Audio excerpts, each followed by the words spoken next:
Hello, welcome back guys. So आज जो topic हम स्टार्ट करने वाले हैं वो है continuing topic of our previous class.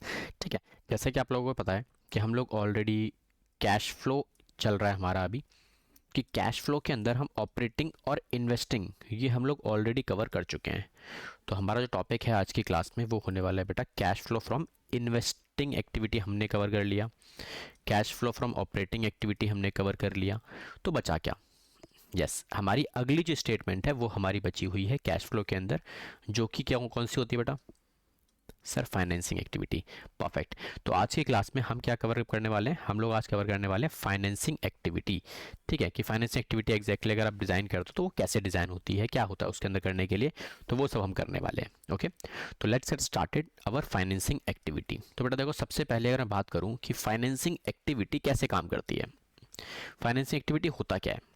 देखो, फाइनेंस का मतलब होता है पैसा, और बिजनेस में अगर आपको पैसे की रिक्वायरमेंट है तो पैसा कहाँ से आएगा? देखो, एक तरफ हम ले लेते हैं भाई, ये हमारी बिजनेस में कंपनी है। ठीक है, ये हमारी क्या हो गई? ये हो गई हमारी कंपनी। अब ये हो गया आउटसाइड, मतलब बिजनेस के बाहर, जिससे जितना भी पैसा आप जनरेट करोगे बिजनेस में, पैसा जो आएगा या बिजनेस में से पैसा जो बाहर जाएगा, उस सारे पैसे को हम क्या बोलते हैं बेटा? फाइनेंसिंग एक्टिविटी का पार्ट है बेटा। सिंपल सी बात है, पैसा पैसा आएगा जिसको हम क्या बोलते हैं? कर्जा। ठीक है, अब कर्जा लेने के बाद आपको उसे वापस भी तो करना पड़ेगा ना। तो जब आप कर्जा वापस करते हो तो वो भी इसी एक्टिविटी का पार्ट है। ठीक है, तो कर्जा जब लिया तो भी इसी एक्टिविटी का पार्ट है, कर्जा वापस किया तो भी वो इसी एक्टिविटी का पार्ट बन जाता है। ठीक है सर, कर्जे के साथ एक चीज और आती है हमारे पास। क्या आता है बेटा? कर्जे के साथ बेटा एक चीज और आती है, दैट इज कॉल्ड अ खर्चा, है ना। तो कर्जे के साथ क्या मिलता है मुझे? खर्चा। अगर आपको बिजनेस में किसी भी तरीके से पैसे की रिक्वायरमेंट है तो उस पैसे के ऊपर कुछ खर्च भी तो करना पड़ेगा मुझे। ठीक है, तो जो भी मुझे खर्च करना पड़ेगा वो क्या है मेरे लिए? वो भी फाइनेंसिंग एक्टिविटी का पार्ट है। तो ये तो हो गया बिल्कुल सिंपल सी लैंग्वेज में कि क्या क्या चीज़ें आती हैं। अब इसमें रिकॉर्ड कैसे करते हैं, बिकॉज ये तो हो गया देसी भाषा में। ठीक है, लेमैन लैंग्वेज में मैंने आपको बता दिया कि क्या क्या चीज़ें आती, क्या क्या नहीं आती। अब बात करते हैं कि इसमें रिकॉर्डिंग एग्जैक्टली किस किस चीज़ की हमें करनी पड़ती है। ठीक है, तो उसके लिए मैं आपको ले चलता हूँ सीधा अपने नोट्स के ऊपर, जहाँ से आपको ज़्यादा अच्छे से चीज़ें समझ में आ जाएंगी। ठीक है, तो just give me some time, मैं आपके लिए स्लाइड्स निकाल लेता हूँ ताकि आपको समझ में आए कि एग्जैक्टली हम क्या करने वाले हैं और कैसे करने वाले हैं। ओके, तो देखो, सबसे पहले हम आते हैं यहाँ पे नोट्स के ऊपर, कि नोट्स हमारे पास कौन कौन से हैं। देखो, सीएफएस के नोट्स मैंने ऑलरेडी प्रिपेयर कर रखे हैं काफ़ी टाइम से, तो हम इन्हीं के अकॉर्डिंगली पढ़ेंगे कि कौन कौन सी एक्टिविटीज़ ऐसी हैं, कौन कौन से आइटम्स ऐसी हैं जो हम रिकॉर्ड करते हैं इसके अंदर। ठीक है, तो देखो बेटा, ये हमारे पास डाटा गिवन है। अब काफ़ी सारी चीज़ें हमारे पास इसके अंदर आती हैं, तो देखो मैं यहाँ पे समझाने वाला हूँ आपको क्या क्या चीज़ आती है। तो देखो, सबसे पहली पार्ट क्या है मेरे पास? सिंपल, मैंने ये वाला आपको ऑलरेडी कवर अप करवा दिया। इन्वेस्टिंग हमारा हो चुका है, इसके ऊपर ऑपरेटिंग है वो भी हमने कवर कर लिया है। अब आते हैं सीधा कहाँ पे? हम सीधा यहाँ पे फाइनेंसिंग एक्टिविटीज़ पे। तो क्या लिखा है? Cash flow from financing activities. क्या आता है इसमें? कह रहा है cash flow from financing activity का मतलब कह रहा है एनी फ्लो। एनी फ्लो का मतलब क्या है? पैसा आएगा तो भी इसी में आएगा, जाएगा तो भी इसी में आएगा, मतलब प्लस और माइनस दोनों की हम लोग यहाँ बात कर रहे हैं। ठीक है, तो किसी भी तरीके का पैसे का फ्लो हो, चाहे वो पॉजिटिव हो चाहे वो नेगेटिव हो, दोनों ही इसी कैटेगरी का पार्ट है। किसका? Of cash equivalent. कहां से? From capital structure. Now what is capital structure? But capital structure का सिंपल सा मतलब होता है डेट, कर्जा और इक्विटी। ठीक है, इसके कॉम्बिनेशन को कैपिटल स्ट्रक्चर कहा जाता है। ये आपने बीएसटी में ऑलरेडी पढ़ा होगा, आपके पास चैप्टर अवेलेबल है। ठीक है, फाइनेंशियल मार्केट, वहां से आपने देखा होगा कि वही कैपिटल स्ट्रक्चर आपका एग्जैक्टली होता कैसा है। एंड उसके बाद आगे क्या लिखा है? And it's service cost. Service cost का बेसिकली मतलब क्या होता है बेटा? सर्विस कॉस्ट का सिंपल सा मतलब होता है आपका खर्चा। तो देखो, ये क्या हो गया? जो कैपिटल स्ट्रक्चर है वो हो गया मेरा कर्ज, और जो सर्विस कॉस्ट है वो हो गया मेरा खर्च। ठीक है, तो दोनों ही चीजें मेरी यहां रिकॉर्ड होती हैं। अब देखो क्या लिखते हैं इसके अंदर, क्या लिखा हुआ है? कैपिटल स्ट्रक्चर मींस, क्या क्या आता है कैपिटल स्ट्रक्चर में बेटा? डेट। इक्विटी में क्या आता है बच्चों? सर आता है शेयर कैपिटल, मतलब शेयर्स आते हैं सिंपल। तो शेयर्स हमारे इसमें आ गए, उसके बाद डिबेंचर्स हमारे डेट में आ गए, और इसके अलावा अगर आपने किसी भी तरीके का कोई लॉन्ग टर्म लायबिलिटी वगैरह ले रखी है, कोई लोन वगैरह, कोई कर्जा वगैरह ले रखा है किसी भी तरीके का, वो भी इसी का पार्ट है। ठीक है, सच एज बैंक लोन। ठीक है, तो वो भी इसी का पार्ट है। अब इसमें एक चीज और आ गई है, that is short term borrowings. अगर आपने छोटे टाइम के लिए कोई कर्जा ले रखा है, short term borrowings, short term borrowings आपको एक ही चीज देखने को मिलती है, विच इज बैंक ओवरड्राफ्ट। अब बैंक ओवरड्राफ्ट भी तो एक तरीके का खर्चा ही है ना, क्योंकि वो भी एक तरीके का क्या है, आप उसका इस्तेमाल केवल तभी करते हो जब आपको रिक्वायरमेंट रहती है। आप अपना पैसा यूज नहीं करते, आप क्या करते हो? बैंक से कुछ पैसे ले लेते हो। ठीक है, जिससे बैंक ओवरड्राफ्ट कहा जाता है। ये एक ऐसी फैसिलिटी है जो केवल और केवल किसको मिलती है बच्चों? सर करंट अकाउंट होल्डर को मिलती है बस, और बिजनेस अकाउंट जितने भी होते हैं वो सब करंट अकाउंट के ऊपर ही काम करते हैं। ठीक है, तो ये देखो ये कुछ एग्जांपल्स हैं, मैं इसको इन एग्जांपल्स को छोड़ो, मैं इसमें डिटेल में सारे एग्जांपल्स कराने वाला हूँ। तो देखो एग्जांपल्स में क्या है, तो यहाँ से अगर मैं बात करूँ सबसे पहले कि कितनी आइटम यहाँ पे देखने को मिलती हैं, तो बच्चों ये देखो ये आइटम है हमारे पास जो आपको यहाँ पे देखने को मिलेंगी। ठीक है, कौन कौन सी आइटम्स हैं इसको थोड़ा सा मैं जूम करके आपके डिटेल में बना देता हूँ। देखो क्या लिखा हुआ है, सबसे पहला इशू ऑफ शेयर्स। अब शेयर्स का जो इशू करोगे आप, चाहे वो इक्विटी का हो चाहे वो प्रेफरेंस का हो, यही रिकॉर्ड होगा आपका। रीजन, क्योंकि पैसा आ रहा है। अब इशू करने से क्या होता है बेटा, सिंपल, पैसा आता है तो पैसा आता है तो हम क्या कर रहे हैं, प्लस कर रहे हैं। अब प्लस कर रहे हैं तो यहाँ वैल्यू जितने का भी इशू हुआ। अब लेट सपोज आपके पास दो डाटा गिवन होते हैं इसके अंदर, एक होता है क्लोजिंग एक होता है ओपनिंग। अब क्वेश्चन ने क्या करके मुझे दे रखा है, उसको थोड़ा सा मैं ड्रैग कर लेता हूँ, तो साइड बाय साइड में समझाता भी रहूँगा आपको कि कैसे कैसे हम लोग करते हैं सारी चीज़ें।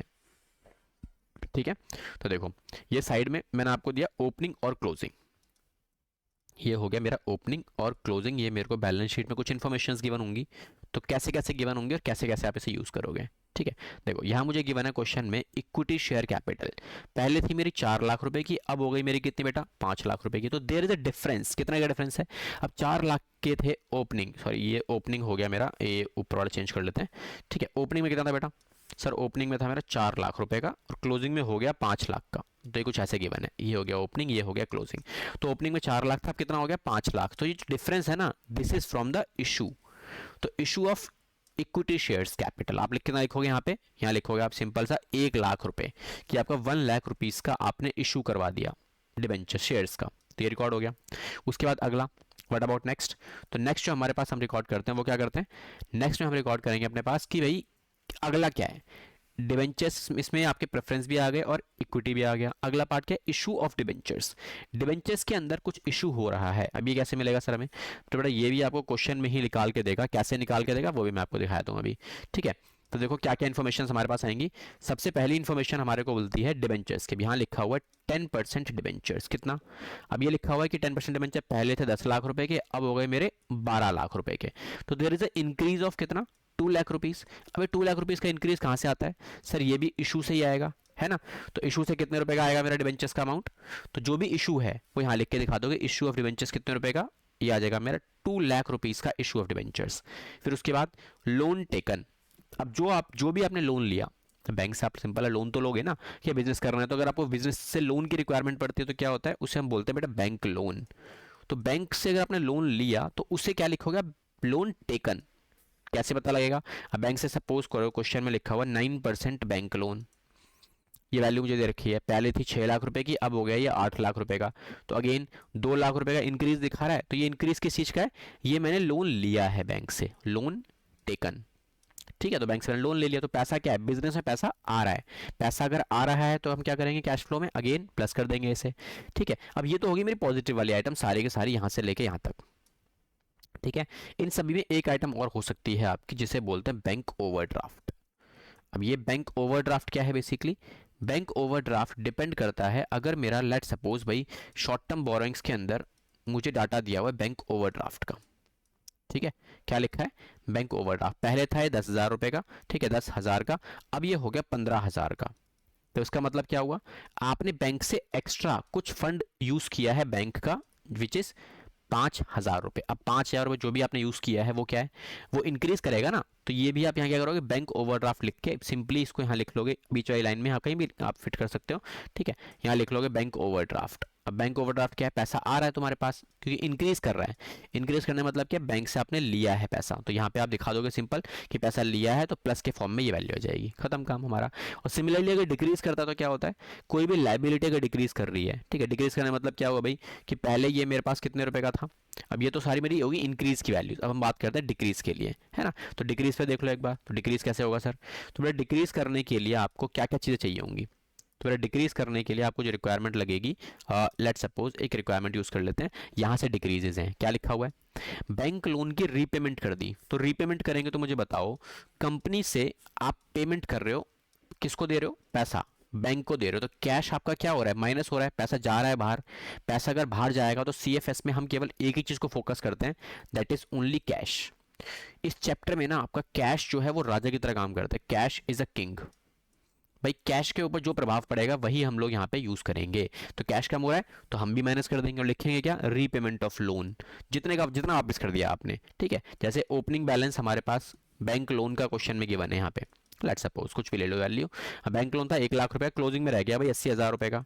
तो विच मीन्स क्या हुआ इसका मतलब, ठीक है। अब यहाँ पे भी थोड़ा सा एरर है, चेक कर लेते हैं। देखो क्वेश्चन में क्या लिखा हुआ है, ये मेरी है ओपनिंग बैलेंसेस और ये हो गई मेरी क्लोजिंग बैलेंस। ओपनिंग में कितना था, 1 लाख था, अब कितना हो गया 80,000। तो इसका मतलब क्या है, आपने 20,000 रुपए बैंक को वापस कर दिए।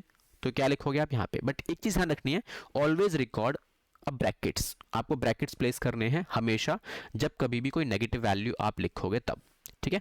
उसके बाद नेक्स्ट क्या है, डिविडेंड पेड ऑन शेयर्स। अब डिविडेंड आप पे कर रहे हो, ठीक है। तो डिविडेंड पेड अगर आप करोगे तो जितना भी डिविडेंड आप पे करोगे वो आपको नरेशन मतलब एडजस्टमेंट में देखने को मिलेगा by the name of proposed dividend.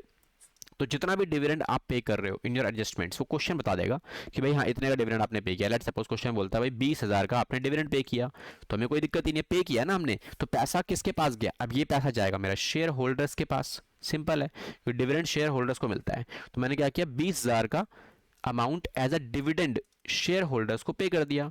तो बिजनेस में से तो पैसा बाहर गया ना बेटा, तो बिजनेस में से पैसा अगर मेरा बाहर गया तो हम क्या करेंगे, अगेन कैश को क्या करना है आपको, माइनस करना है। तो क्या लिखा हुआ है, माइनस, क्या यहां लिख दोगे 20,000 रुपए और नेगेटिव वैल्यू प्लेस करने के लिए ब्रैकेट लगा दोगे, ठीक है। अब देखो डिबेंचर्स के ऊपर क्या पे करते हैं हम लोग, जो भी डिबेंचर्स आपने पब्लिक में इशू कर रखे हैं उसके बदले में क्या देना पड़ेगा, सर उसके बदले में देना पड़ेगा इंटरेस्ट, है ना। तो क्या लिखा है, इंटरेस्ट पेड ऑन डिबेंचर्स या फिर लॉन्ग टर्म लायबिलिटीज। अब डिबेंचर्स पे इंटरेस्ट पे होता है, प्लस किसी भी तरीके का अगर आपने बैंक से लोन ले रखा है तो उस पर भी आपका इंटरेस्ट ही पे होगा। तो दोनों को मैंने एक साथ ही लिख दिया यहाँ पे आपके लिए। तो दोनों का इंटरेस्ट जो भी पे होगा वो सारा माइनस कर देना। बट ये कौन सा वाला इंटरेस्ट है, ये पेड वाला ही होना चाहिए, ये ध्यान आपको रखना है, बिकॉज डिबेंचर पे इंटरेस्ट पे होता है और किसी भी तरीके का इंटरेस्ट अगर है वो रिसीव भी हो सकता है। बट वो रिसीव किस पे होता है, रिसीव होता है केवल और केवल इन्वेस्टमेंट पे। अब मार्केट में पैसा अगर आपने इन्वेस्ट किया हुआ है ना, ठीक है, तो उसका इंटरेस्ट आपको मिलता है। किसी को आपने लोन दे दिया, शॉर्ट टर्म लोन दिया, लॉन्ग टर्म लोन दिया, तो उसका जो लोन का इंटरेस्ट है वो आपको मिलेगा। तो वो फाइनेंसिंग एक्टिविटी का पार्ट नहीं है बेटा, ये जो पार्ट है आपका ये वाला, ये पार्ट बन जाता है मेरा किसका, ये इन्वेस्टिंग एक्टिविटी का पार्ट बन जाता है। आप ऊपर चेकआउट भी कर सकते हो, ऊपर ये बना हुआ ये रहा, इंटरेस्ट और डिविडेंड रिसीव्ड लिखा है इधर मेरा, है ना। रिसीव्ड का मतलब क्या है, पैसा मिलेगा, किस पे मिलेगा, लॉन्ग टर्म इन्वेस्टमेंट, तो वो इन्वेस्टमेंट का पार्ट है। तो ये ध्यान रखना है कि पेड है तो किसका पार्ट है बच्चों, बेटा वो पार्ट है मेरा फाइनेंसिंग एक्टिविटी का, और अगर रिसीव्ड है तो वो इन्वेस्टिंग एक्टिविटी का पार्ट मेरा बन जाता है। तो ये चीज़ आपको बहुत अच्छे से ध्यान रखनी है, ठीक है। अगला पार्ट, इंटरिम डिविडेंड। ना व्हाट इज इंटरिम डिविडेंड, देखो कुछ कंपनीज होती हैं जो इंटरिम डिविडेंड पे करती हैं। अब इंटरिम डिविडेंड का बेसिकली मतलब क्या होता है, साल के दौरान अगर एक से ज़्यादा बार अगर पैसा दिया जा रहा है तो उसे इंटरिम डिविडेंड कहा जाता है। मतलब कि भाई देखो सिंपल है कि भाई अब कंपनी जो होती है ना अपने रिजल्ट्स क्वार्टरली पोस्ट करती हैं, 3-3 महीने में। कंपनी ने क्या किया, 3-3 महीने में क्वार्टरली रिजल्ट्स को पोस्ट किया। एक तो पोस्ट होगा भाई अप्रैल से लेके आपका अप्रैल मई जून क्वार्टर तक का, फिर जून से लेके जुलाई अगस्त सितंबर के क्वार्टर का, फिर सितंबर अगस्त सितंबर अक्टूबर नवंबर के क्वार्टर का, ठीक है, वो सितंबर तक का हो जाएगा। फिर उसके बाद अक्टूबर नवंबर दिसंबर तक के क्वार्टर का हो जाएगा। फिर उसके बाद एक क्वार्टर और आएगा लास्ट में, दैट इज जनवरी फरवरी और मार्च तक के क्वार्टर का। तो साल के दौरान अगर कंपनी यहाँ पे जब रिजल्ट डिक्लेयर कर रही है तो उस टाइम पे अगर कोई डिविडेंड को डिक्लेयर किया जा रहा है in between during the year, तो ड्यूरिंग द ईयर अगर डिविडेंड डिक्लेयर किया गया, dividend declare and paid, declared and paid, ठीक है, during the year is known as interim dividend.